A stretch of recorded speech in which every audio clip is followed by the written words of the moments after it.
What's up, everybody? We're here for third, fourth, fifth, I don't know how many damn episodes we're at, for The Beast and the Cowboy. And you know what I'm most excited about today? Well, Beast is looking like a cowboy. I love it. I love it. I look, I'm sold. If this was the first time I'd ever seen him, I'd have thought, dude, works on a ranch somewhere. Yeah. Actually owns a ranch and has a bunch of people that work for him. Like, looking good. Dude, I like it though. Like, you go out to Derrick's place, he's more cowboy than most of the cowboys I know. Yeah, I have a ranch. I have a bunch of animals, and also known as Pet Cemetery. At least 15 animals died this year. 15? Really? Yeah. 15. But, and you right there on the property. Yes. Okay, that says a lot about a person because we're the same way. Like, I love animals, and I can't let them go. Yeah, like, I don't know what people do with their pets when they're gone, but like mine have to stay on my property.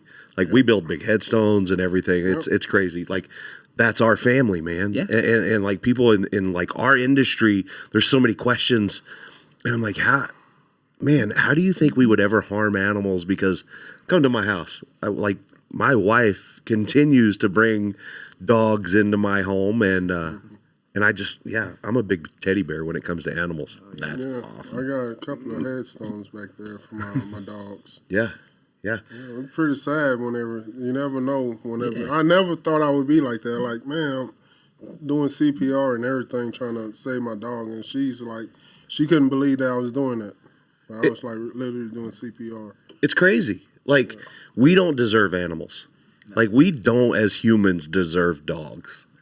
Like, because they love unconditionally, and like, no matter how good of friends we are, like, there's times we piss each other off, right? 100%. My dog never makes me mad.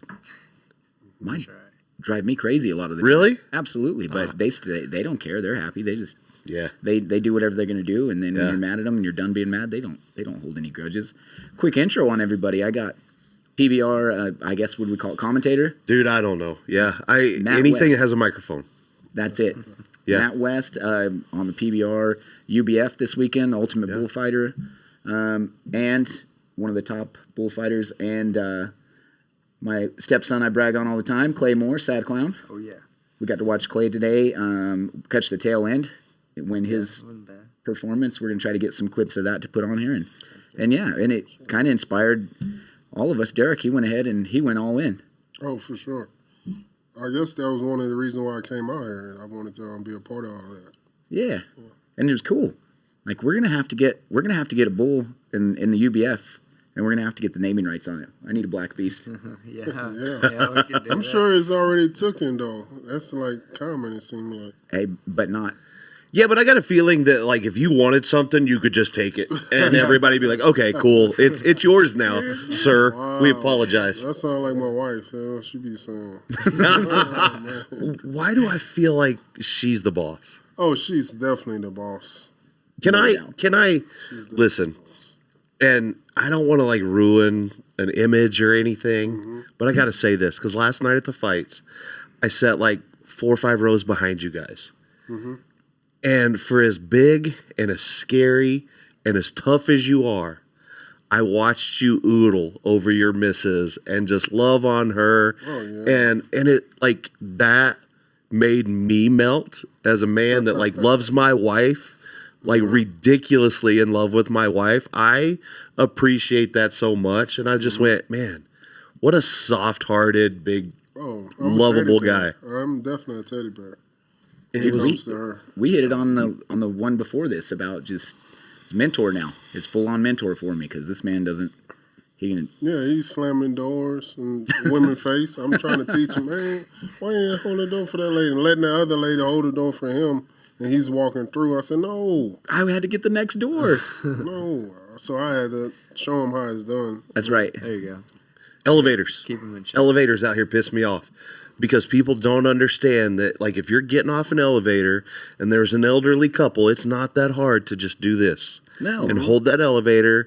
It takes 15 seconds for you to let them get in, get settled, hit their little button, and then have a nice day and walk on. They always run over my toes with their scooter, though. That's okay. That's okay. At least you got your toes that they can run over. They got to be real close because I got tiny feet. He does. We got tiny Cinderella feet. Huh? I'm sorry to hear that, man. Damn. Like, I don't know whose fault it is. I don't know. It's the mom or the daddy fault. It's both. It's like You got little feet? I wish. Just so I could buy more shoes that could fit my. I got to buy whatever they have in stock. Yeah. You know what boot shopping was for him today was, do you have a size 15? And she said, we have 2. And he was like, all right. I'll take them. I'll take 'em. I didn't even look at them. I'll take them. I never thought about like massive cowboy boots like that. Because, look, it's one thing to go in and buy a size 15 Reebok or Nike or whatever shoe you're wearing. Because, you know, basketball players have big feet. Like, that's one thing. But you don't see a lot of guys working on the ranch with size 14 or 15 cowboy boot. It's not that common. I thought, like, damn near everybody on the ranch is named Big Bubba. So where Big Bubba come from? No, Big just Bubba. A big country? Just Bubba, not Big Bubba, just Bubba. Oh, okay. Big Yeah, Bubba.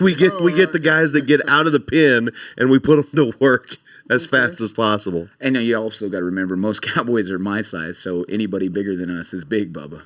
Yeah, I just found out whenever I went to the PBR. I didn't know. On TV, you guys look like they're 6'4", 6'5". Dude. I met them in person. You guys like 5'3", 5'4", 150 pounds. I said, what? Yeah. To me, it's the opposite of going and hanging out with fighters. Because you see it on TV and you think, okay, they got to be big, strong, stout guys. And then you show up, like you walked in the locker room and everybody just went.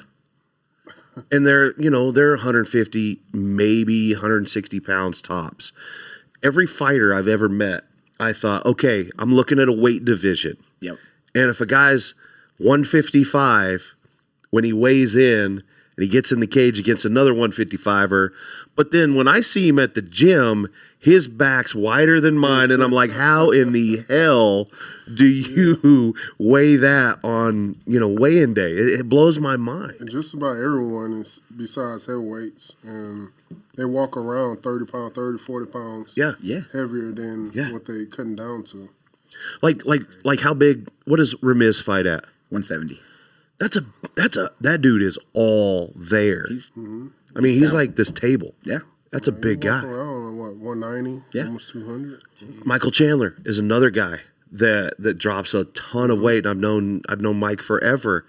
He's all there. Like his back, his shoulders, like massive guy. When I fought at 155, I would cut 15 pounds, 10 pounds, and thought I was good size. I'm the size of a 135er now. Yeah. Like, those guys are, they're amazing at it. I walk around at 300 right now, and I cut down to 265. Really? So, yeah. How hard is that? Lately it's been hard, but because all the fast food around my house, it's kind of hard. All the specials I going get it. on. Then McRib back in town. The McRib. It's kind of hard to lose weight. I walk around at about 225, and then I cut down to about 230.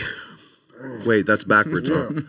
Yeah, I feel like every time I get on the scales, I'm like, man, I'm losing. Nope. And I'm going backwards. especially getting older. You hit a certain age. And What are you calling me, old? Yeah. Why am I here?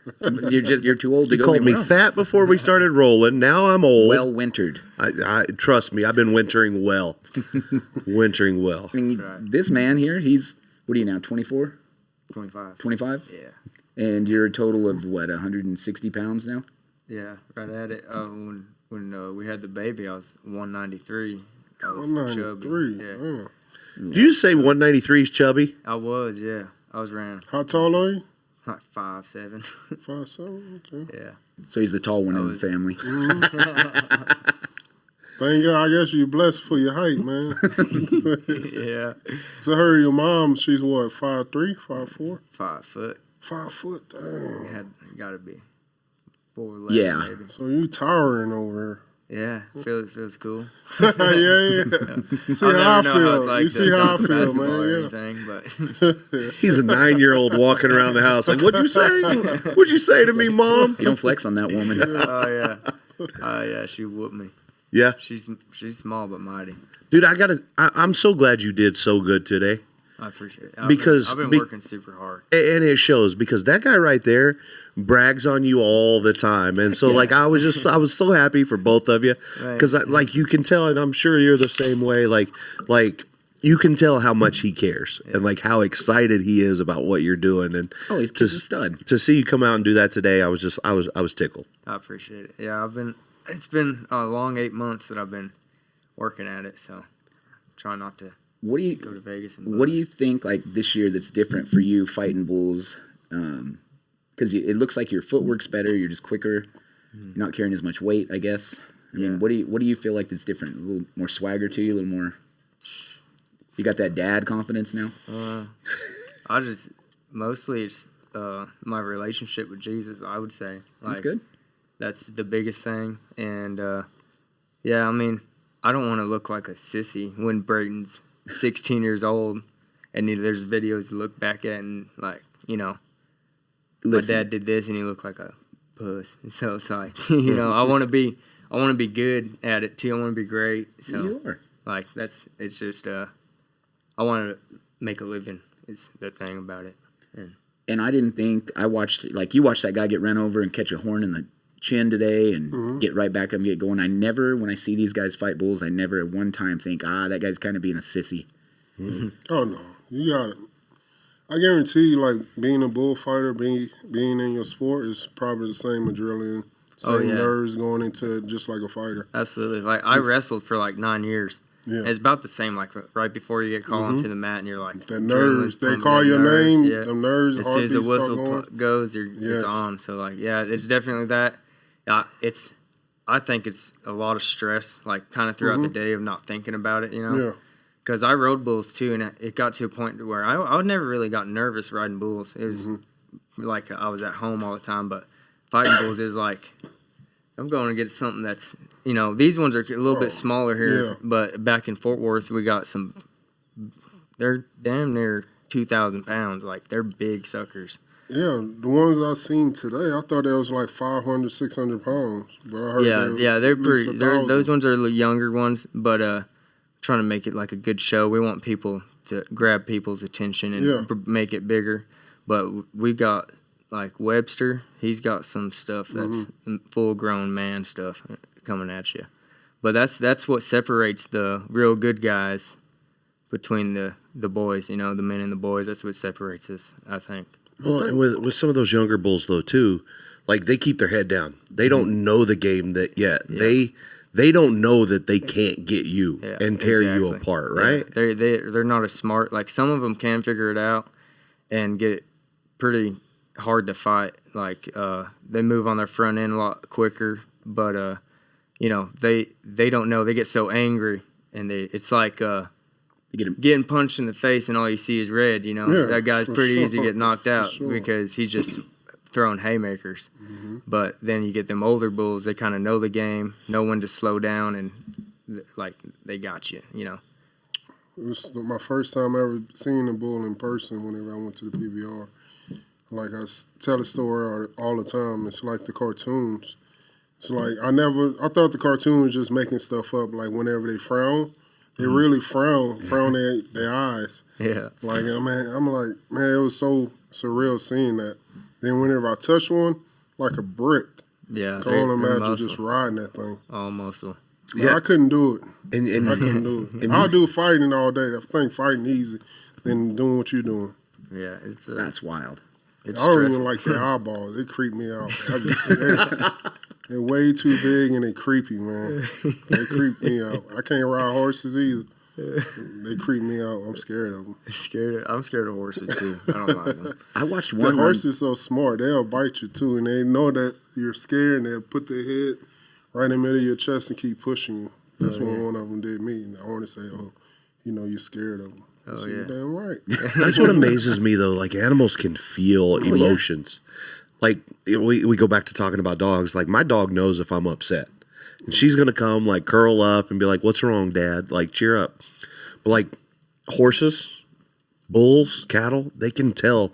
If you're intimidated, and, like, they feel fear. Agree, disagree? I mean, like, that's how it is. It's crazy to me. It's like standing across the cage. And when you have that face off, can Can you tell if a guy is intimidated looking at you? For sure. You could tell, you could smell it.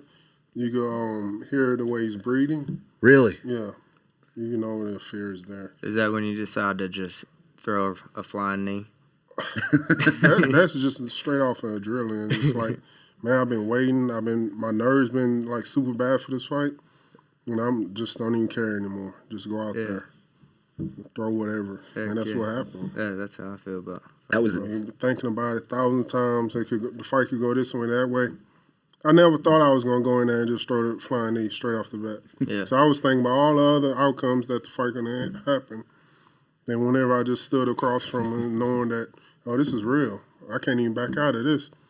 So it's straight survival mode. It's like he turned into a complete different person. Absolutely. I'm sure it's like that with your Exactly. Yeah, I feel that 100% every time.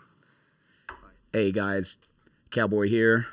The Beast and the Cowboy podcast brought to you by Free. It's a presenting sponsor. Free nicotine pouches. Do go give them a follow. We can't do this without them. Ask you how you feel. How you feeling? And then you don't even remember like really doing all that until you see the highlights. Yeah. It's so hard for me to comprehend anything you guys are saying right now because anytime I've ever had a bull running at me, wasn't planned. I've never been in a fight that I knew I was going to get into more than like maybe 30, 45 seconds tops. Oh, man. Yeah. You know, though, you look at like I haven't practiced bulls when I used to ride bulls. We'd fight bulls for each other. Yeah.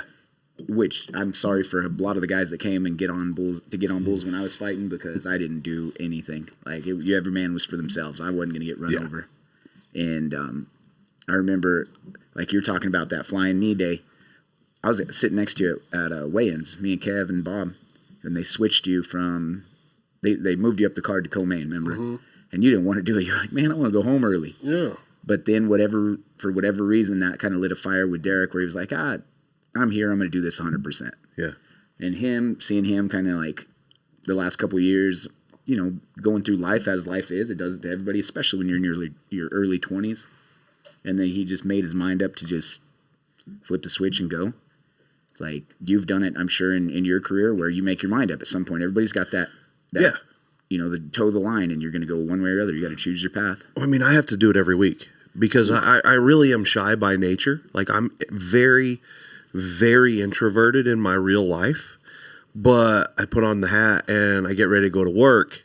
I have to act like I'm the most confident guy in the room, no matter what. Like I have to kind of like weigh in, and I've heard different fighters talk about fear going into a fight, but when you show up at the press conference or you show up on weigh-in day or even on fight day, like you have to be the most confident guy in that room. Yeah. I feel that way too because I'm so shy, so insecure.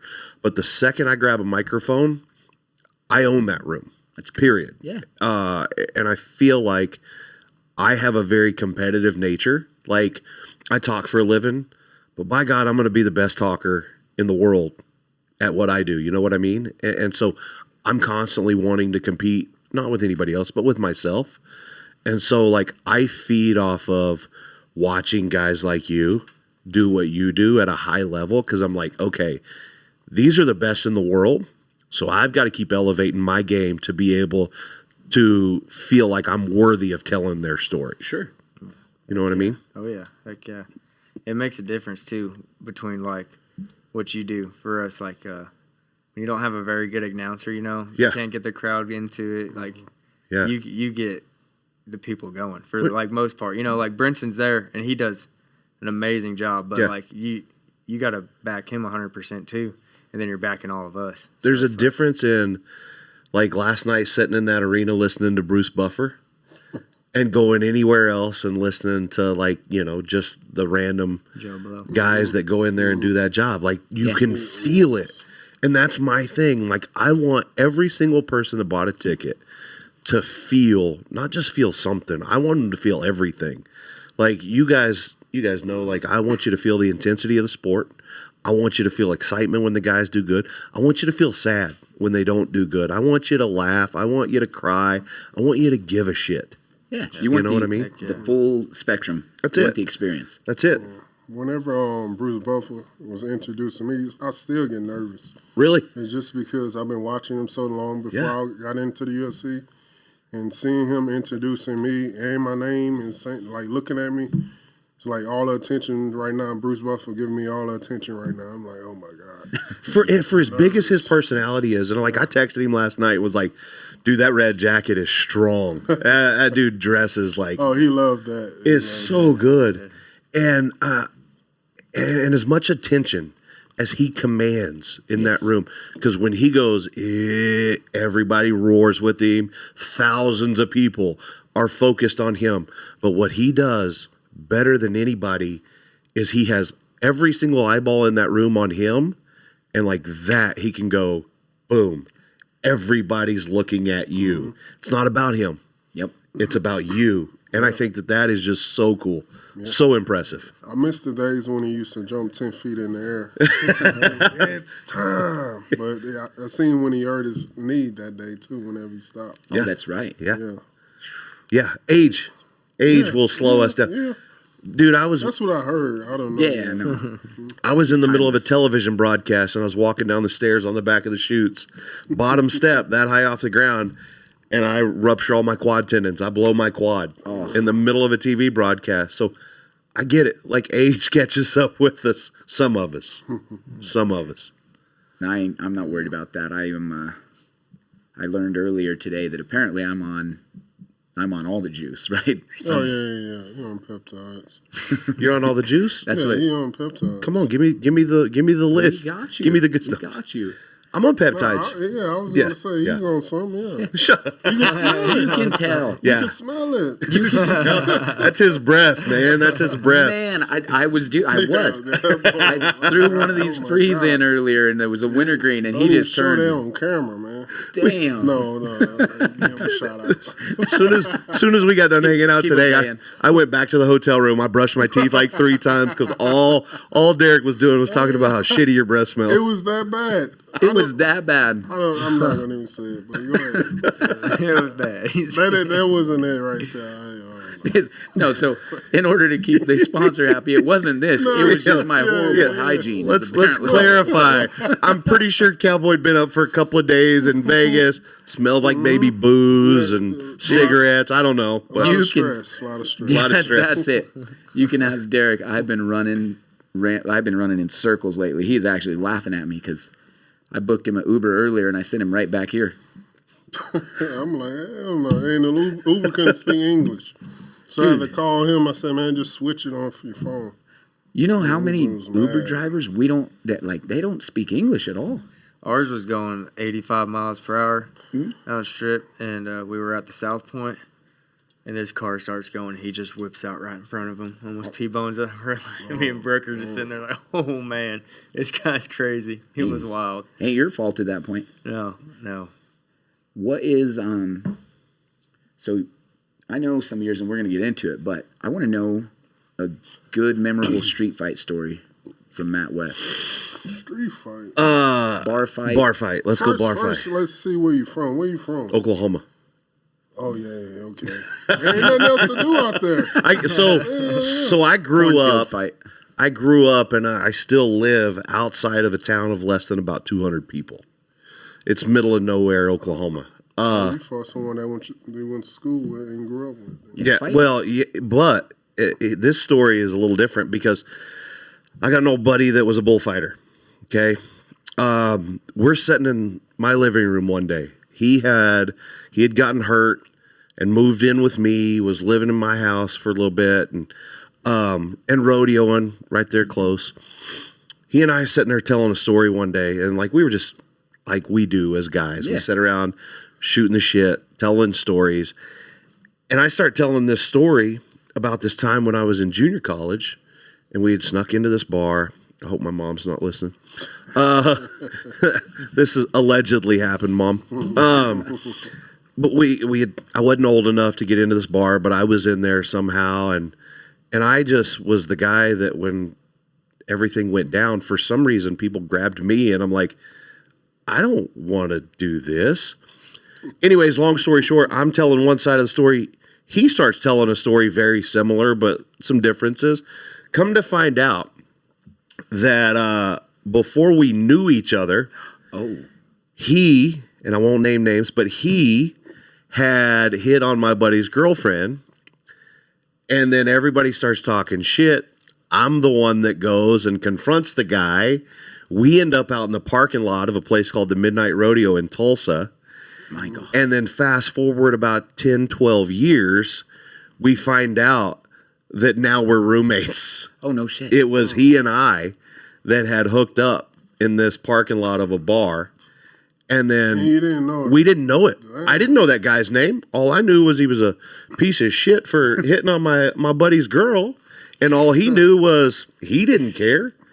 And so come to find out, we started telling this story and we realized, wait a minute, that sounds oddly familiar. And so, yeah, he and I had actually met, probably a decade prior and then turned out to be one of my best friends in the world, which sometimes that happens. Sometimes, yeah. But it was just a random occurrence that, like, we just happened to be sitting in the living room one day telling two sides of the same story. You might as well tell everybody his name because there was nothing but 200 people in the town. If you don't have more than 200 people listening to this, no, it was a guy named Chad Dowdy. Yeah, you know Chad. I do. Yeah. Well, to me, one of the best bullfighters, that I've ever seen. They put this guy in a steel cage one time. Yeah. And this makes me regret ever thinking that like we were gonna like get into it because they built a 30 by 30 steel cage with just solid steel bars that went up and down. You couldn't climb on anything. And they turned one of those little Mexican fighting bulls in that cage with him. Oh yeah. It was one of the most insane things I've ever seen in my life. I didn't know. It was wild. Yeah. But thank God this was all pre-social media and everything. We grew up in a generation where you didn't have to worry about that crap. Well, you get away with anything. Yeah. Yeah, that's what JB said. Like, I go out there every Tuesday. We'll shoot the shit for a while after practice. And yeah. He's like, man, if there's social media back when I was going, they'd put me under the jail. Because, he was He's not lying either. No. Because I was around. Oh, yeah. I've got several JB Mooney stories that I can recount, but we'll forget them for the moment. I was going to say, you go ahead. I'm keeping mine close to the vest. What about, I know Clay Moore's got to have a fist fight story. No, well, not really. Well, having the World Finals in Fort Worth when like Knox and Noah, a couple other guys, I'll just say them because they're the rowdy ones of the group, but they'd get you in trouble down there in Fort Worth. But I never really got in too many, just like a couple bar fights, but more Man, or I feel less, and ornery nothing as hell crazy. then. Hey, look, like I'm not a fighter. Like I don't have very many because, look, if a fight broke out today, I'd be the first person in a fetal position underneath the table. I am so non-confrontational, it's ridiculous. Like you gotta walk around with sweaters then, man. Hide the muscle. Yeah, trust me. Gonna look at Trust you, me. man. Help us. What do you No, because I like standing next to people like you that they just look right by me. I don't. Look, I'm not tough. Keeping the peace. I'm a nice guy. I don't need the second place finish. I'm good to just sit on the sidelines. Most of my fights happened was because of my friends. Yeah. Like my guys like your size, like 150 pounds in high school. Always running Just their getting mouth. picked on and knew that I was at the party. Then they'll really start talking trash to other people because they knew I was going to help them. Then I just had to start cutting them off. Because whenever I got them all in my trouble, got locked up, none of them guys came see me. None of them put money in my books. None of them checked on my family. Damn. And whenever I got out, I stopped talking to them. Damn. Yeah. But they want to ask for tickets to the fights and stuff like that always. now. Be like, remember when we used to hang out? Yeah, I do remember, asshole. When you were younger, were you always just a big dude? Yeah, always. Everybody in my family, my grandfather, my dad, we all got big hands and big feet. Just been like solid country boys, really. What age were you when you like started scrapping? Let me see. When I first had my first fight, maybe I was 14. So it started kind of like As soon as we got off the bus, really. the guy said, "Oh, I'm gonna get you when we get off the bus." I said, all right. So I got off the bus, like the first stop. That wasn't even my stop. So we could fight. And we fought right there while the bus pulled over, we pulled off, we started fighting right there. And I had like ground and pounding him all the way. And ever since then, I was fighting all the way until I was 19 years old, and then I ended up going to prison for it. Was he the bully, the first guy? Yeah, he was a bully. Were you, like, I just can't fathom someone trying to bully a big guy. I just moved from New Orleans to Houston. Yeah. And so my accent was a lot stronger than like New Orleans accent, so they was teasing me about the way I talk. Yeah. And so I tried to change the way I talk from New Orleans to like more Texas accent. And so they was teasing me about that. So I didn't like it. And so we fighting because of that, because they were talking about I sounded like I was from Africa.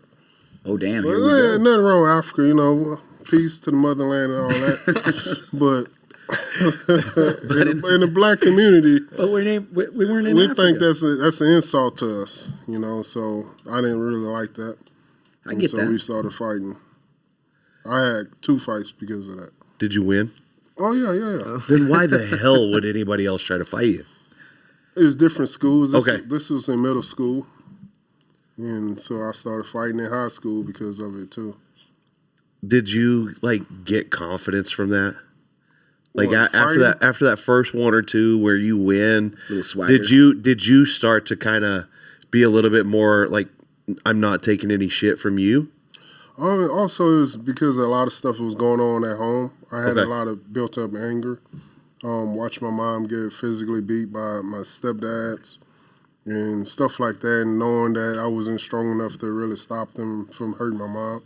And so stuff like that really built up anger, and I just really, most of the time I was happy that someone was picking on me because so I could release the anger on them. Yeah, that's your way to like get that out of your system. Because I felt like, oh man, I'm not strong enough. So that's one of the reasons why I started really lifting weights. Whenever I used to lift weights, whenever I was younger, I used to think about all of that and like hear my mom's voice or my stepdad's voice and the arguments that they had going back and forth.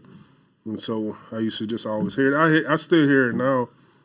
I mean, like just before my fights, that's the type of stuff I think about.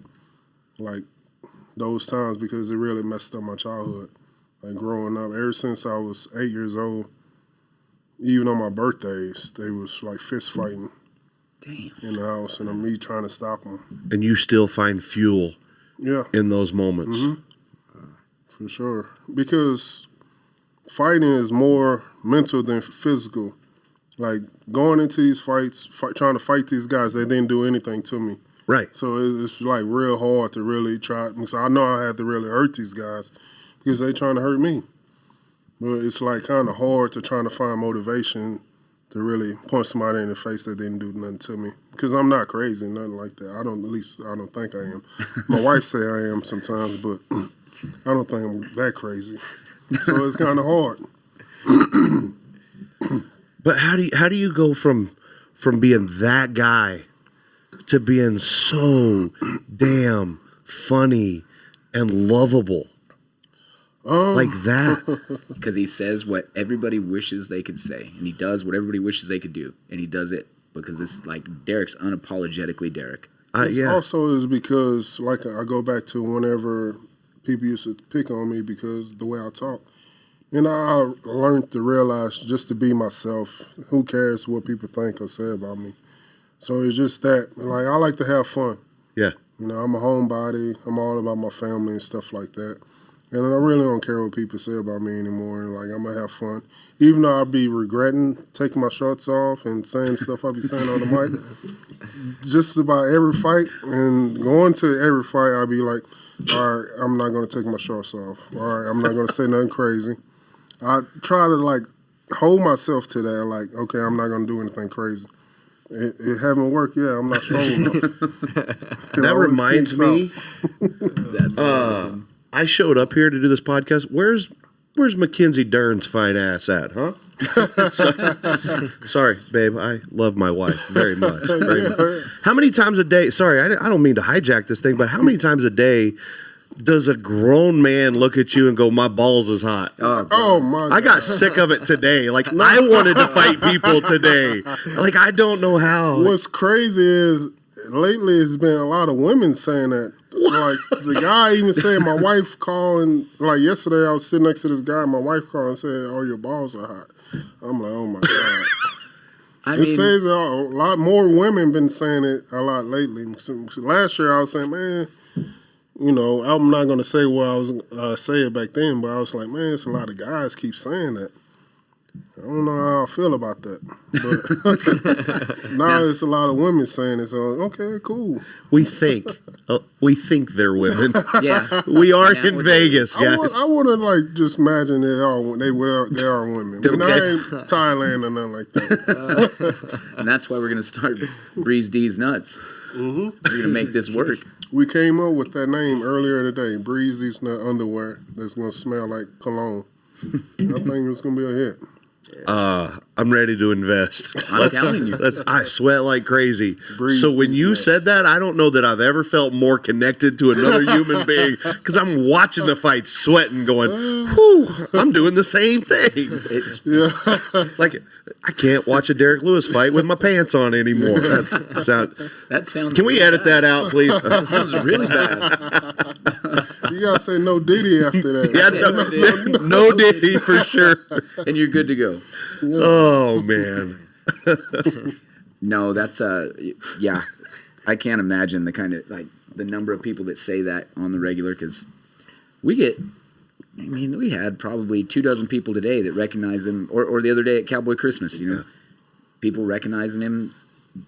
They never assumed that Derrick would be at Cowboy Christmas, and then they run him down, take a picture, and it's always the same shit. It's like, hey, remember that time you said this? Yeah, no, I remember. Yeah, I'm like, wait. Then I started thinking, I'm like, wait, this is like 7 to 8 years ago.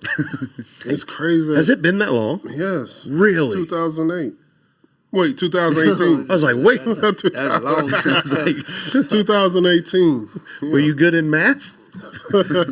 Sorry, sir. Yeah, I apologize. Wasn't making fun of you. Let's be clear. I wasn't. I've been drinking, man. But it's cool because like you are very gracious. Very gracious. Like when you came to the PBR, it was like every bull rider wanted to say hi. You took pictures with everybody. I saw it again today, and people love you, which is such a blessing. I know it can be annoying, I'm sure, because not everybody loves me. Yeah, I've never had that. that. It's cool. Only whenever I'm eating. If I'm eating, please don't bother me. Well, that's called common common sense. It sense. happened a couple of times, though. Like, I sat there probably like 20 minutes before my food came out. And soon my food came out, a group of guys came over from the table. "Oh, Derrick, don't mean to bother you." And I'm like, I got a piece of steak in my mouth. And they said, "Oh, can we take a picture?" I'm so sorry. So, yeah, we can take a picture, man.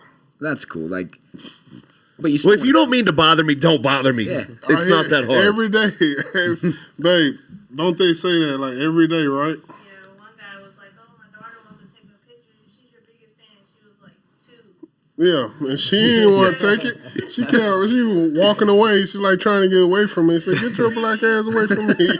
I don't want to man away from me. I don't want to bother you is the equivalent to, with all due respect. No offense, but With all due respect, you're a bitch. No, that's not how this works. it doesn't work that way. Yeah, it happens all the time, and he's so good about just water off a duck's back and let it happen. And Yeah. but I know it gets old, and it makes sense. Like not that nobody comes up to take my picture, shake my hand. But then it clicks for me when we were sitting there, and yeah, you don't know where all these people's hands have been. They're coming up and wanting to shake hands with you. You don't know who's been scratching their balls. Look, we're 5 years think past all that. Everybody does that. So I try to do most of like knuckles and all that. Yeah. But yeah, I'm sure every guy, at least every guy had a dick in their hand. So whenever they're shaking your hand, just know you shook their dick too. That's a good point. I went to the bathroom during the fights. Other than me, I know a lot of other guys might not sit down and take a piss. I sit down and take a piss. Like everyone else touch their dick every day and try to shake your hand. I'm not going to argue that. My wife tell you I'd sit down and take piss all the time. Right? That's awesome. Knock 2 birds out with 1 stone. That's awesome. Also want to throw out a shout out. Buster Brushes. Everybody's dog needs to get their teeth brushed. I know a lot of y'all ain't brushing your damn dog's teeth, okay? And for myself, Caveman Coffee throws Cowboy Adam some love. You guys get out there, throw some support on Caveman Coffee. Can't do this without these guys, so, make sure you go give them a follow. Thank you again. Plus, my legs be tired, man. Who cares? I ain't trying to stand any more than I have to in a day. Especially like in middle of the night. No, I'm still have my eyes closed. I'm sure most women do it too. Have their eyes closed and take a piss. It's the best feeling. You still be sleepy. If not, shit, you don't wake yourself out of sleep. Do you ever do it in a public bathroom though? You ever sit down in a public bathroom? No. Okay, thank God. That's where all my leg strength come from. I'm not gonna touch that toilet seat. Hey, to circle back, I went to the bathroom during the fights. I never heard a sink turn on one time, and I stood in line for 15 minutes to pee. Not one time did I hear water running from a sink. No, most of the time, nobody wash their hands in the bathroom. You got to wash your hands before and after you take a piss. See, that's right. Most of the time, you got to really wash your hands before because your hands be all sticky. My hands be sticky. Everybody want to shake my hand and all this and that. So I wash my hand before I even touch myself, like in public bathroom. Plus, you're gonna pull your pecker out and piss. You want clean hands. That thing's your most prized possession. For sure. I mean, some people put it in their mouth. You don't want. I really hope my mom didn't listen to this. Listen. Hey, bleep that part out, man. Just make it. Can we just start over? Just say we'll just cut it out. Some other word. Don't use that word. Just say Cartoon Network. Wait, did you say pecker? I did, because I was going to say dick, but I realized real quick, I was like, man, Clay's talking about church. I get baptized this weekend. Yeah. Wait, who's getting baptized? I am. I didn't know that. Yeah. Why you ain't talking about that? Well, let's talk about it. Okay, let's talk about it. But hey, it kind of touches base on our last episode where I'm trying to get my act together, get my life straightened out. Okay. I'm still going to say dick. But that's the best way to do it, man. Like what you did, congratulations. Because that is, look, and this is not to diminish anybody's strength, but being able to stand up for God in every single situation in your life takes a strength that only comes from one place, and that's the man upstairs, and that's special. 100%. Absolutely. And I do love, like, even how he just started out his whole intro. It's like you talking in front of, the scariest human alive or toughest human alive. Heck yeah. And that's what you lead with. I love that. Yeah, I mean. For sure. I'm all about God, man. I believe I wouldn't made it this far without God, for real. Amen. The trouble I went through. When it's dark. Even the family turned their backs on me. Even the ups and downs that I went through in my life, I just stayed believing in God. Even the bad time, I said, okay, God going to get me out of this. And sure enough, my wife could tell you that God got me out of so much stuff. And she said, man, it's so crazy that we was like walking to Kroger's with big garbage bags in our hand. Trash, like grocery bags in our hand. Like walking 2 or 3 miles damn near every day with groceries and stuff like that. Now we got probably like almost 10 cars that we could choose from. And just the whole, like, just being humble about it, actually.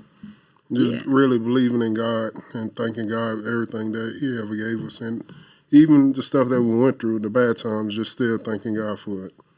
You got to go through all of it, yeah. And that's when I go down to your place and I'm looking around and I'm in awe. It's like, I've spent a lot of time with Bob, and Bob talks a lot about, you are really special to Bob. So when he talks about where you've come from and how far you've come and everything that's gone on, it's like I look around and see what you've done, your place, everything, like your lifestyle, your wife, your kids, everything. It's like, this guy's figured out life. He's grabbed life and done it right. I try to help so many people, like my family and stuff like that, and they still turn their backs on me. It was like so sad to really see my mom treat me the way she did, even after all that stuff. Because I grew up always wanting to take care of my mom, always. Yeah. Like, since I can remember, that was one of my goals, to take care of my mom. And it's just like, I don't even want to go that deep into it. But now that we don't even talk no more, we haven't talked probably like in 2 years. Like 2 years. And I feel you. I have that. But let me tell you, because think about the situations you were in when you were younger and how many other people would not have made it out, and not jumped right back into that situation. Mm-hmm. And that comes from having a strong foundation of faith. And maybe you didn't know it at the time. Like with you, as many irons in the fire as you have, and being able to go and dip your toes into so many different waters and stay busy, you've got to have a faith, an unwavering faith that it's going to work. You step in front of some of the most dangerous animals in the world, and whether you realize it or not, you have this unwavering faith that you're going to make it to the other side. Guys, every time we get on an airplane, we get in a car, and there's so many people that say, oh, I don't believe in anything. I call bull on that, because you have to believe in something to know that I'm going to wake up tomorrow. Because that doesn't just happen. I don't care what anybody says. For sure. There's a reason that we are afforded another day on this earth, and that one reason is single-handedly God, without a doubt to me. Yep. It's crazy to me, too. You see the ripple effect on anything. Like, my balls is hot. 8 years later. Yeah. Hear it so many times a day, right? And it's like... No, I just said it last week. That's what it seems like. Right. But it's like it's carried on, and everybody... That's it. It's synonymous with you, and it's like, can we do the same with this move? You know, it's like bettering yourself and doing things to just be a better human. And I'm working on that daily. But this kind of getting somber now. It is though, but I mean, it's crazy though. Like I'm a firm believer in, like, no matter what we got planned, we went from talking about sitting down to pee to talking about how incredible God is, and that's how He opens doors. This man, one of the most charismatic, entertaining human beings on the planet, screams my balls is hot to a worldwide audience, and they gravitate towards him. And like what I said last night, look, I've been a fan since the first time I saw him, throw hands. But last night I said, there's something special about that guy just because of the way he treated his missus. Right? And then to now have this conversation, you know how many people are watching right now that just needed to hear that? How amazing is it that we get to sit down here and have this conversation, and somebody, if it's one person, is going to pick up on that and go, that's what I need in my life. I think that's so cool. Yeah, that's the ripple effect. Especially in this day and age with social media, they see the Instagram models and thinking that's the way. It's really not. My woman, she believes in God and always has, and she been with me through even thick and thin. Even before I made it to UFC, we was already. I proposed to her before we were supposed to get married. Before I got to the UFC, before I was fighting, I was just a AAA driver, and we were supposed to get married then. That's cool. So we've been together like almost 17 years now. It's crazy. And a lot of people like talk crap to her and say, oh, she's a gold digger and this and that. Because they don't know the struggle that we've been through. Don't even know that I was with her before I made it to the UFC and started making this money. Can I go back to something? You were a AAA driver? Yes. What? AAA driver, and I worked in the oil field. What'd you do in the oil field? Lay pipe. Oh, good. Of course. No. And cut. There's the line for this episode. That's gonna go on. That's gonna go on so many different, like, what are those edits where they? Hey, Derrick, what'd you do after your fight last night? Cut to that line right there. Lay pipe. Hey, Derrick, what'd you do when you woke up this morning? Cut to that line right there. The water pipe that led up to the fracking and all that. Like, we go to a pond, like probably like 2 miles away, and connect the pipe all the way to the fracking. That's a pain in the ass. Oh my God! And it's hot. It took 2 weeks. Took 2 weeks to lay probably like 15, maybe 10 yard of pipe each time. Yeah. Yeah. And that's what people don't realize is how hard, like, you tell these stories because most people, like very few people, know Derrick before he became, UFC Derrick, and how hard he's worked, and it's cool to have this platform to tell these stories. We don't know exactly how many times you worked jobs that sucked to get to where you are. I know you've had to work jobs that suck. I'll call you, and you're going to build fence, even though you're one of the top bullfighters in the world. Yeah, I have like freaking 5 or 6 full-time jobs at least. Every time I talk to you, you're doing something different. Yeah, and you got to embrace the grind, the hustle. It's like people always think I get guys in the gym that come that want to be fighters that. Oh no! I just want to get good enough to where I train all day. No, you don't. Yeah. It's like, I want to embrace the grind. That's the big one everybody comes up with. It's like, you know what the grind is?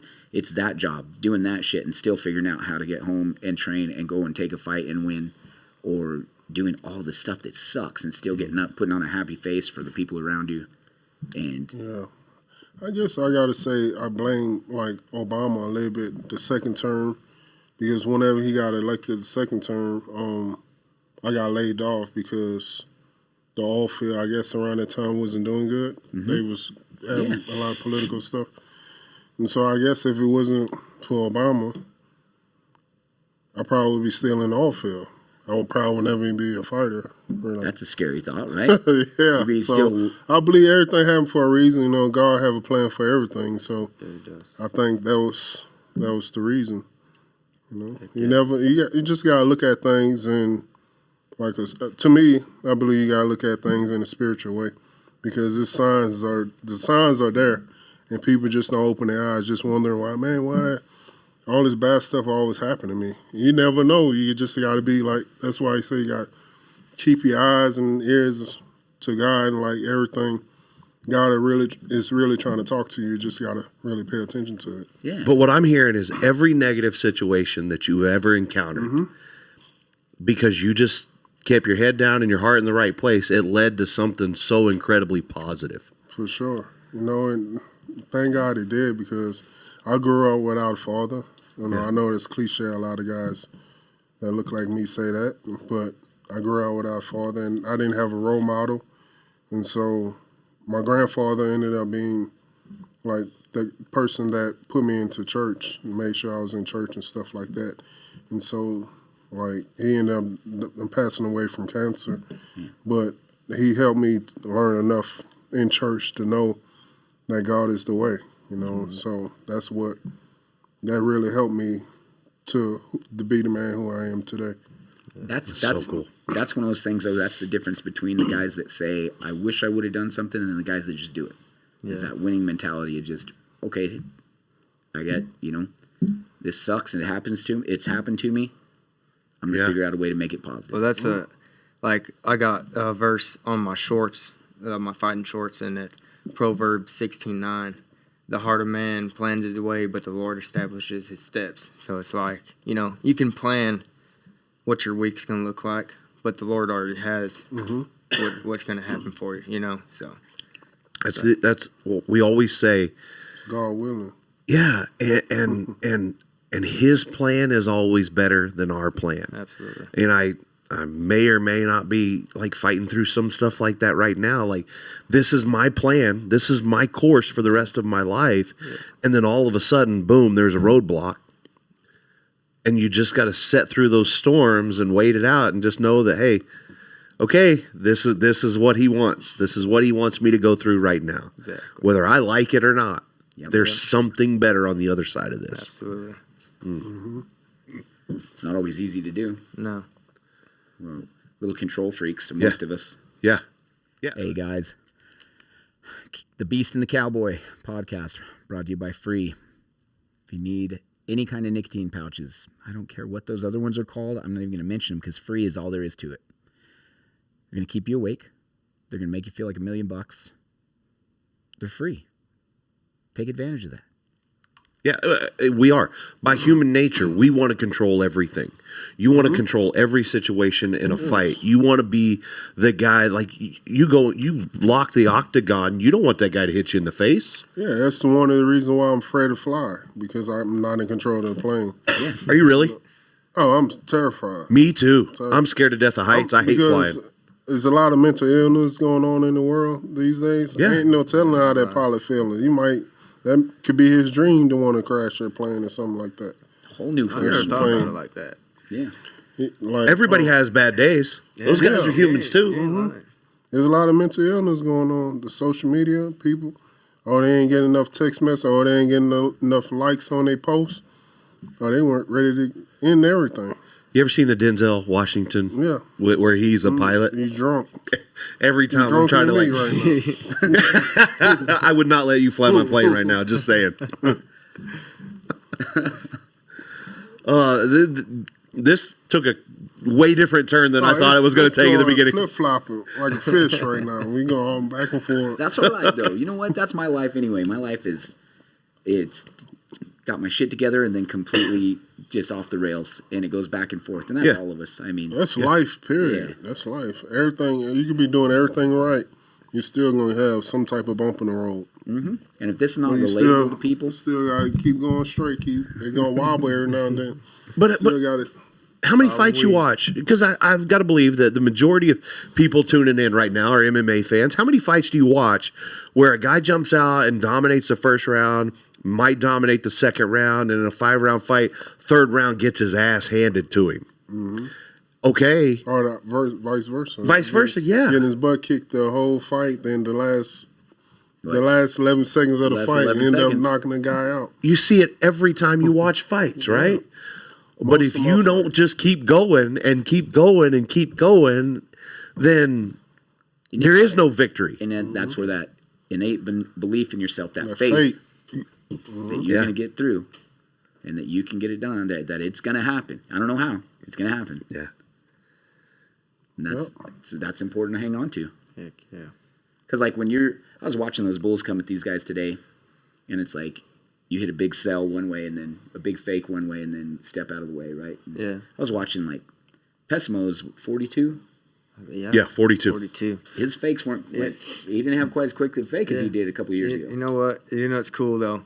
So we needed some bullfighters, right? And when Pessimo first came to the U.S., he was texting me because I was just I was pretty fresh on the UBF. I think I was like 5th or something in the world, and he was like, "I want to fight, brother. I want to fight bulls there, you know." And Luke called me. He said, "You know any bullfighters that can come to this event?" I said, "Yeah, man, Pessimo. He's been texting me on Instagram. He'd like to go." He said, "Oh man, he's my age." I said, "Yeah, I bet he fights bulls better than you too." He's like, "Oh well." Not 2 months later, he's on, and I mean, he's shocked all of us young guys. He's hanging with us. He's fought more bulls than most young guys this year alone. He goes to everything. Well, he did great today, and I just like that bull looked hard to fight, but the way that he would make his big sell, and he kept the faith in what he was trying to do, because before long he was the guy that would take that slow step after that bull would run by him. He would turn into that walk, and he was struggling at first. He would try to cut, and that bull wouldn't bite it. And I kept thinking he was getting run over. Once you but when you have young bulls too, that's one thing with guys, like your confidence will get boosted so much. And sometimes you get overconfident with fighting the fresh bulls that then they can get you a little bit better even, you know. Like that's why I just try to take every bull as if he could really actually hurt me. Like they could, but you know, I try not to take advantage of anything. What makes a guy want to stand in front of a bull? I mean, I don't know. Well, I rode bulls pretty well when I was younger. I just grew up around it my whole life. And every time I was in a slump, I was like 16 years old, I had this guy that fought bulls, and he was like, every time I fell off, you know, bullfighters get a check every time, right? And I was like planting the seed in me, right? Yeah.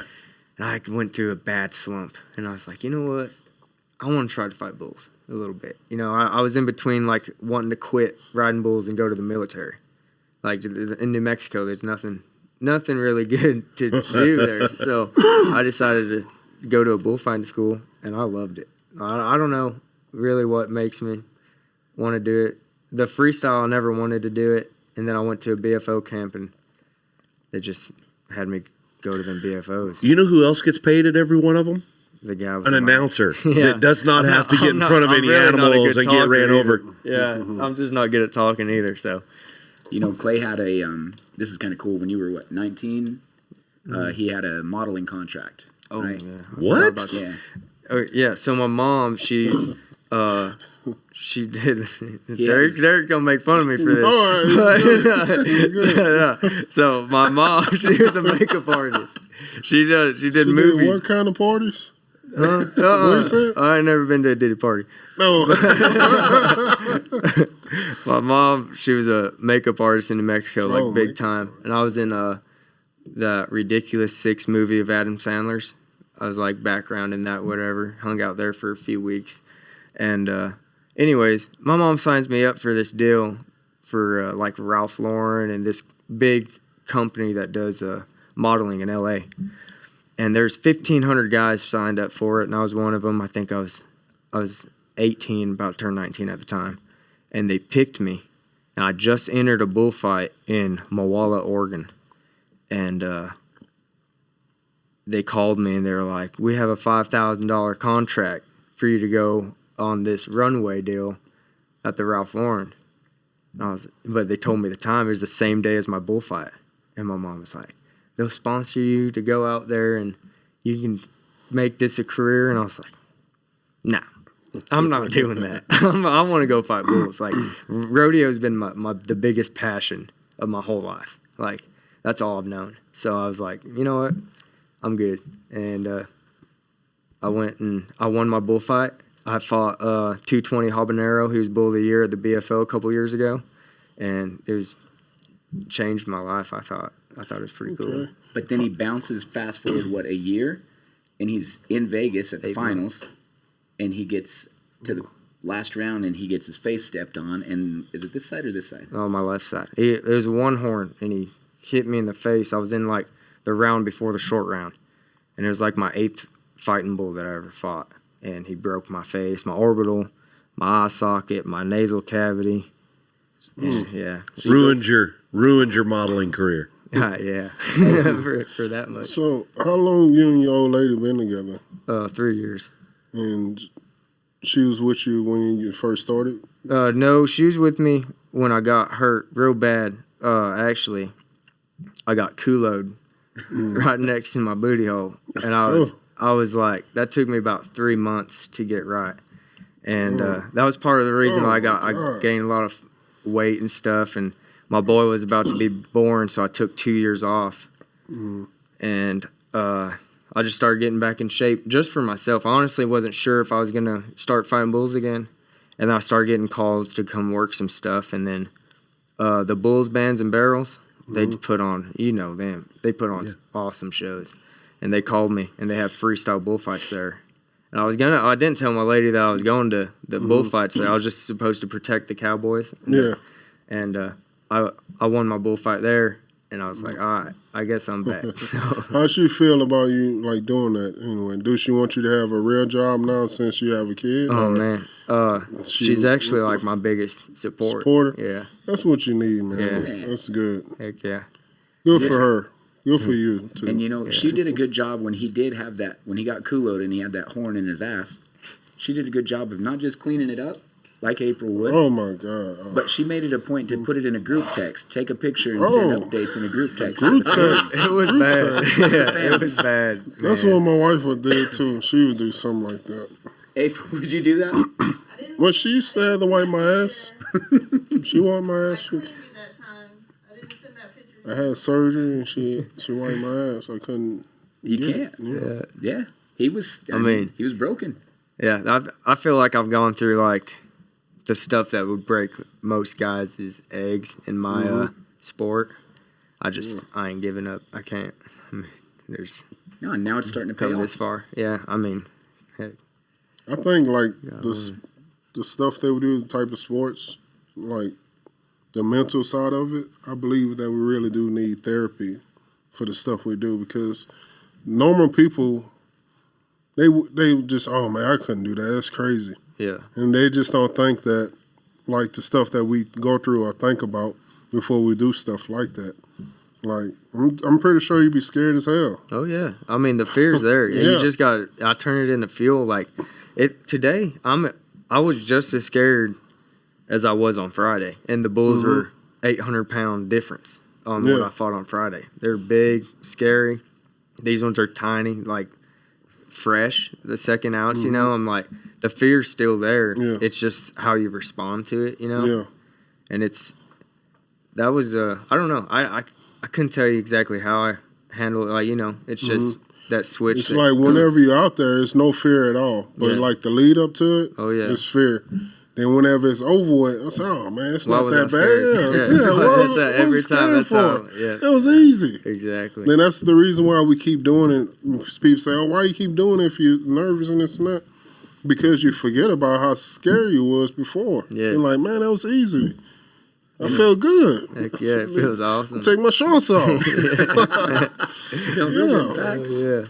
These are hot. But that's a feeling that the normal human doesn't get. They don't understand. How many people go through their life with no fear at all?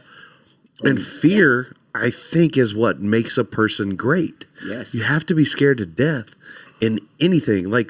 And not to relate this to what you guys do, obviously, because it's two totally different worlds, but I had to quit a job, like a real job, to go start from the bottom and chase this dream of what I wanted to do.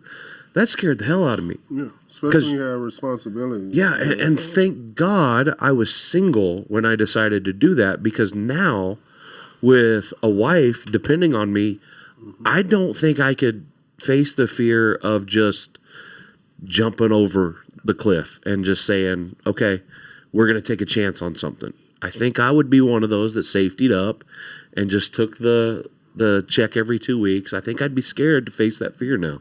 I stopped. I think that's a lot of the reason why a lot of like those billionaires, millionaires, like whenever their company goes to shit, they end up killing themselves because it's that fear. Yeah.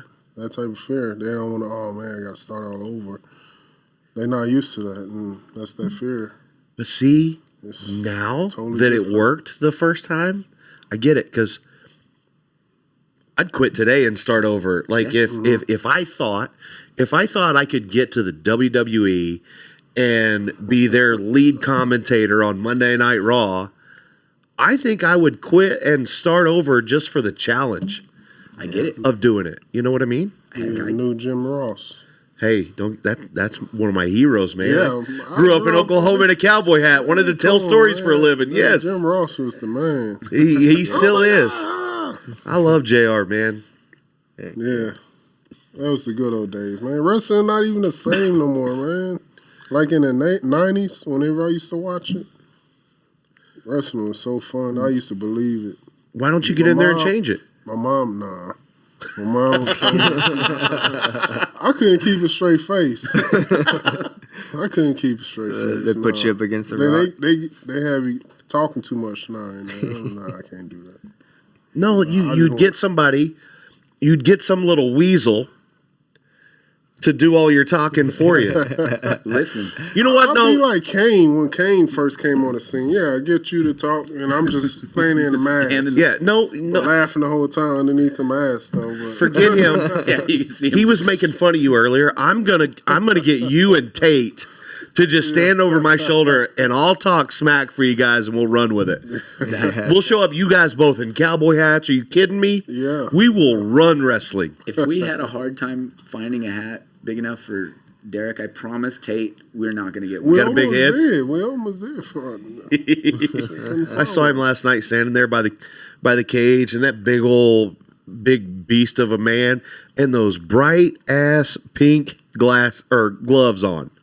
Just walking around, fist bumping people, hot pink gloves on. Oh, Tate's a man. Tate. Oh, Tate. Yeah, not you. Tate. What, Tate is the T-Move with me. He think he looks like me so bad. He want to be me so bad. He was so... The whole night, Tate keep looking back at me. Saying, I'm not looking at you. I'm trying to look at the fights. He keep looking back, thinking I'm looking at him. If I turn on the next UFC fight and Tate's wearing a cowboy hat, I'm done. Yeah, he's supposed to be here today too. Yeah, he texted me. I got a text from him at 5:15 this morning that said he was going to go back to Austin. So why? But I got trust me. We had 4 hours of Tate the other night here. We learned a lot about Tate. I'm sure it's all dropped by the time this airs. But I heard some stories. Yeah, you love his feet. Hey, if you shave your feet and send them to Tate, you may get some money. Should we? That's a good test. That's a good test. He definitely would. I'm gonna snap a picture of your foot. Not my foot. I got Flintstone feet. Remember earlier when we were talking about how our conversation just keeps making hard left-hand turns? Here we are again. Now we're taking pictures of each other's feet. If people can't relate to this, to parts of this, then I don't know what we're doing. But man, what kind of foot audience you got? You got a big foot fan base? Hope not. Listen, because I post my foot all the time in the hot tub. I was sitting there. I leave his house the other day, Breck and I, and I get home. And, I was telling my daughter and I, we were talking, and she had the best time of her life at Derrick's house. And then I see his Instagram story pop up. I'm like, come here, let's see what Derrick's doing. I turn up, big ass foot, getting a pedicure right there, getting a foot bath. You get pedicures? Yes. Me too. It's one of my favorite things in the world. It's almost time to get them redone. Your nails are glistening. Yeah. That's a manicure, though. My feet, too. Yeah, same. I love it. Make fun of me all you want. I don't care. Massage, the hot wax. Yes. Yeah. All the salts and everything. Eyebrows tinted. Yeah. See, I don't feel bad anymore. I used to try to low key go get pedicures. Even I would always say, I'm going with my wife. And then all of a sudden somebody would be like, your wife's not on the road with you and you're still going. Like, yeah, okay. I used to see why is she taking like 2 or 3 hours just to get her nails done? So I went in there. I'm like, oh, okay. They get free drinks. I see what you. Do they charge extra for this big ass wheels you got? They tried, I guess. They try to ask me, oh, you want this, you want that? They bring a whole menu of stuff. I'm like, yeah, let me try that. Oh, this buttermilk. Put my feet in buttermilk. Oh yeah, give me that. Milk and honey, yeah, give me all that. I'll do it. It's good, man. I think every man should try at least one time. I agree wholeheartedly, and I feel like that side of the table might not be on board with us right now. Listen, I was told last week to give it a shot after I was fighting Bulls. I would do it. If I were you doing what you're doing, it'd make you feel like you're walking on clouds for the next couple of days. You punch somebody in the mouth all the time, man, you got to take care of them. You got to take care of your money makers. Yeah. Get your hands, your money makers, your feet. Yeah. You got to take care of it, man. I guess that really bothers me because I talk for a living, and all I could hear earlier is about how bad my breath stink. Oh, it was terrible, so man. I apparently have to take care of my tools. My uncle came in town, too. His breath was funky, too. He got all them goals in his mouth. It just stank, man. It's just nasty. And he's like 50 years old. And he still got goals in his mouth. I did. I'm not even kidding you. As soon as I left you guys earlier, I went back to the hotel. I showered. I brushed my teeth 2 or 3 times. I got cologne, deodorant. I would have talked about it. I would have called you out on it. Yeah, and I would have just said yes, sir, and moved on with my day. That's all you can do. I'm about all that. You got to smell fresh, man. I like to smell good. Hey, I got a mentor now. I have to pull my shit together. Like, you're fighting a lot of guys, and some of you guys be funky. Like Roy Nelson, he was so stinky. Really? And just hairy guy. And he had me, like, on the ground, on my back, and his belly was all on my face. And, man, the guy stinks so bad. And I just had to just get up, just throw him off me and stand up. And the guy probably like 300 pounds when we was fighting. And I just threw him off me and like, not doing that. Not doing that. Is that the smelliest guy you ever fought? No. One guy in Nebraska, just before UFC, he was 5-0. And he had me in the arm bar. I didn't tap or anything like that. But my face was like right here to his booty hole. And smelled nothing but boo-boo. Like he took fresh boo-boo just before he fought. And it smelled like it was like a green boo-boo. It smells What so causes bad. that? Probably cereal. You ever had it be just like green? Yeah, probably eating a lot of cereal. An ocean water from Sonic. No, cereal. Really? Cereal turn your boo-boo green. If you eat a lot of it. I don't eat a lot of cereal, but every once in a while, just randomly. I love cereal, so I do too. I love ocean but I got to waters, fight myself so. away from it, or Ocean I'll be water? 300 pounds. It does that blue dye. We're Really? batting Oh, 1,000 done. on talking about this on Yeah. each episode. So Yeah, yeah. it's part of life. You guys talking about taking dumps a lot? It's Well, happened. the rain call girls, I asked them if they take dumps, and she tried to act like she didn't take dump. She's at the fight for 7 hours. You mean tell me you ain't gonna take a dump one time, or even fart? You in the middle of all them people, like 20,000 fans. You mean tell me you ain't fart not one time? Whenever the crowd got loud, she's talking about no, didn't think about it. She lying. So she is there just cramping up. just holding that gas in. Oh, okay. Look at now, Matt's in That's here. like damn. I've never really thought about that. And sit right back down in that bikini. Then get up in between rounds, acting like nothing happened. I guarantee they be busting. You think they ever like crop dust the Yeah. octagon on their way around? They crop dust. And then you start wondering if it's you. Really, it's the ring card girl behind you. Yeah, she gonna blame it on the fighter. No, the fighter. She goes and tells the other girls, Yeah. "My God, Derek's corner smells terrible. Be careful when you go over there." Oh, they just tell each other, "Oh yeah, I fought it all in his face. Let's see how he performed this round." See how he performed. I'm sure he smelled that crop dust. Man. Hey, I was at a fight one time, and Felice Herring, it was in Oklahoma City, got on that girl's back and started to choke her, and she crapped her pants. Oh, yeah, Felice yeah, didn't. yeah. Her opponent did. Yeah, I seen that. Yeah.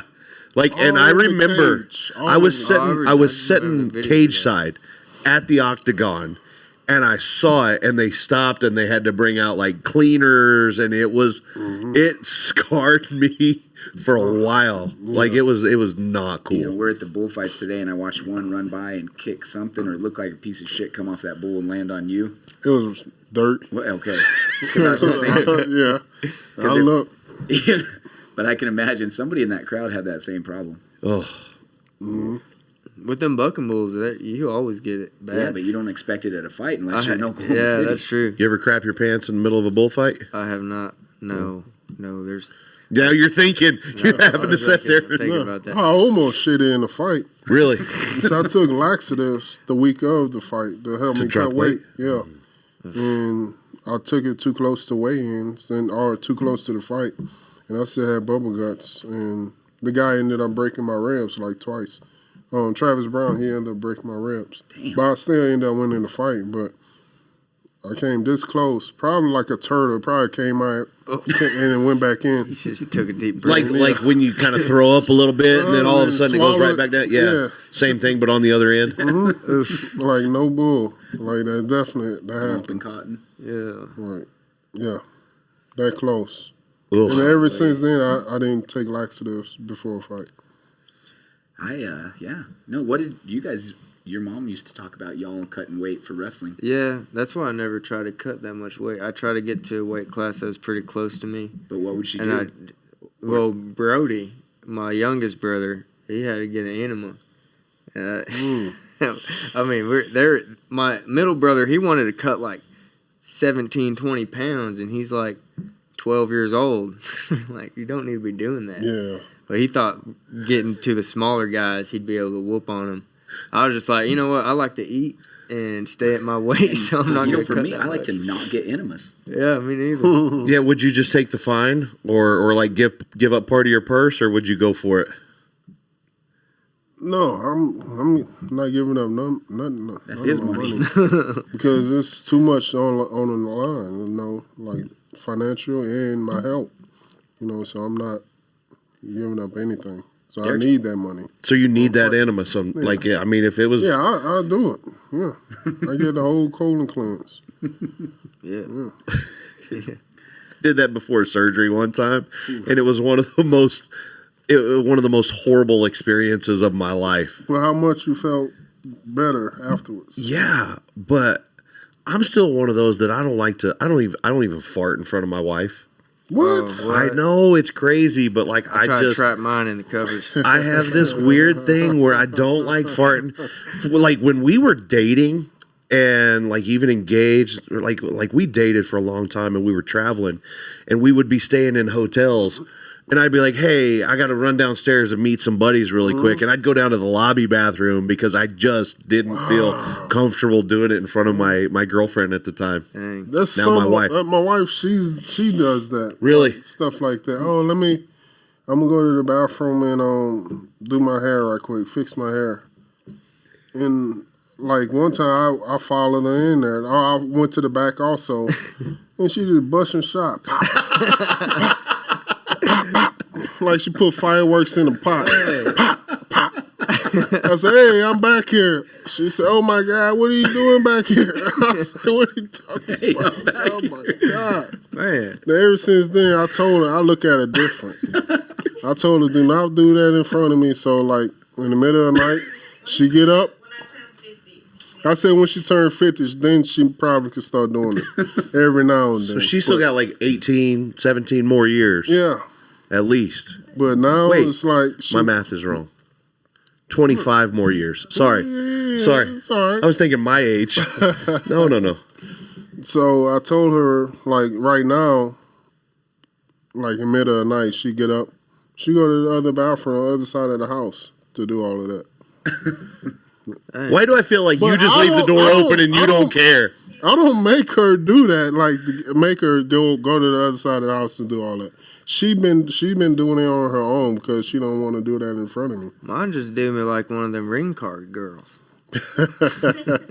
Wait, does he just leave the door open? Oh, I leave the door open. I fall in front of her probably like 20 times a day. It's like, what? I'm lactose. She know I'm lactose, and she's gonna cook something with all that cheese and milk in it, and expect for me to not bust ass. I'm gonna bust ass. I cut out dairy for like 60 days, and then ice cream is my jam. Like I want ice cream, and I cut out dairy for like 60 days. I went to this like ice cream place that I love, got ice cream. It was so good.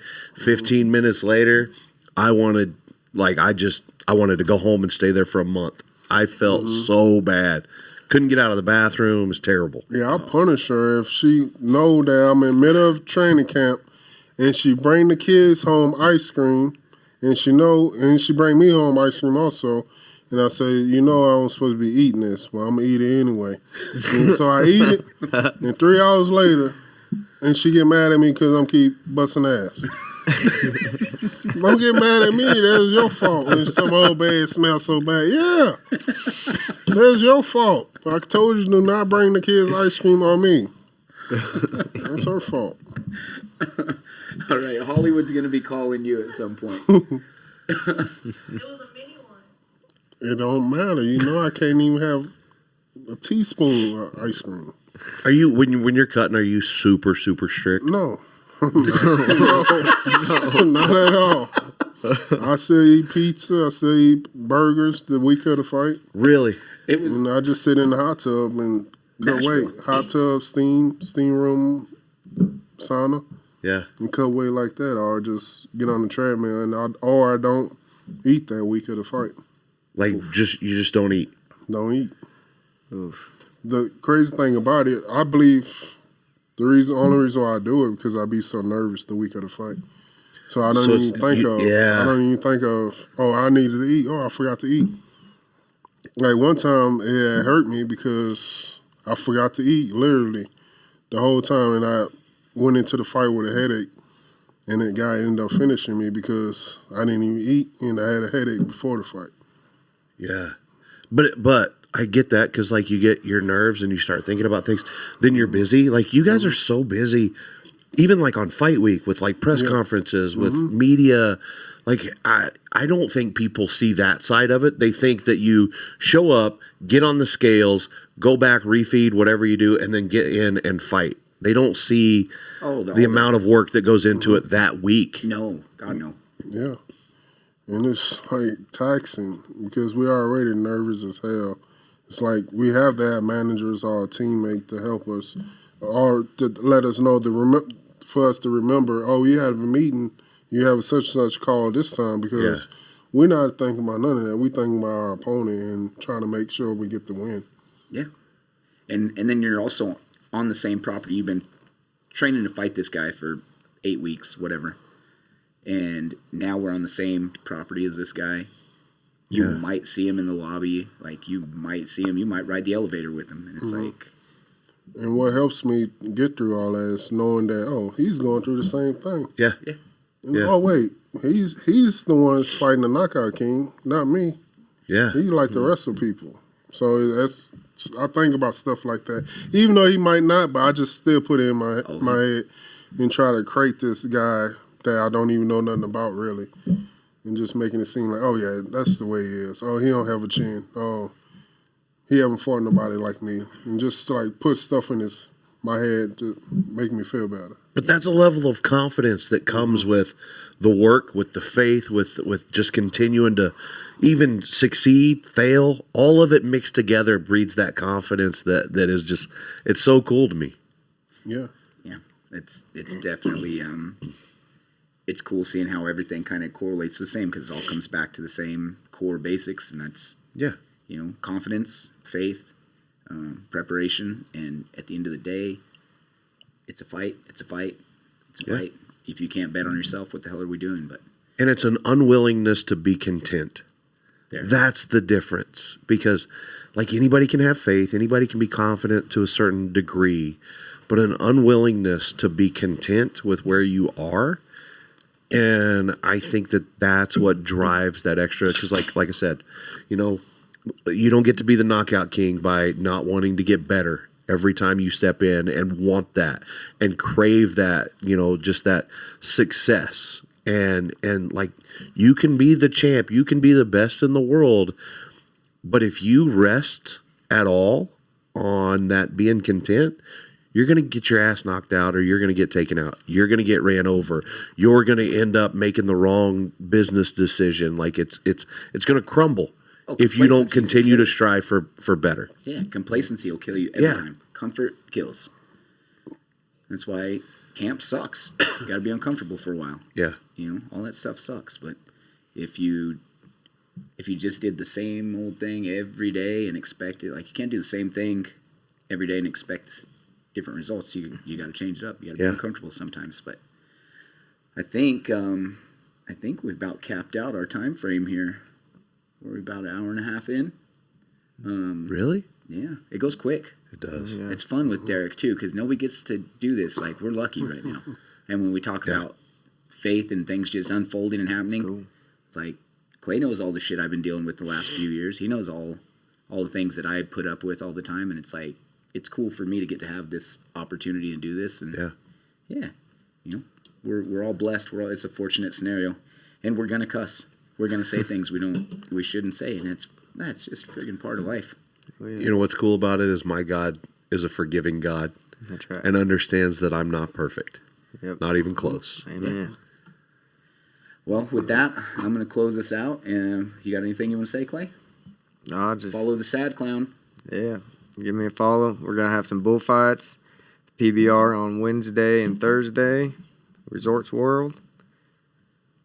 Fort Worth on Saturday. Matt West, we appreciate you coming out always. Absolutely. We need to have you in more Thanks for often. having me. Yeah. It's been fun. Always is. And Derrick, always, Yeah, appreciate you guys. We couldn't. This show's not sure. the same if it's just the cowboy. I promise. Yeah, because we've been around that, and that's boring. It sucks. I've been just sitting next to you. Yeah, just funky breath. There we go. And nobody wants that. Brush your teeth, man. So now what we've got is maybe you be forgiven. You're trying to ask for forgiveness for something. Maybe you'd be forgiven. You got fresh breath. Man. All the talking shit I've done my whole life is backfiring on me now. Literally. Goodness. Well, with that, we'll close out.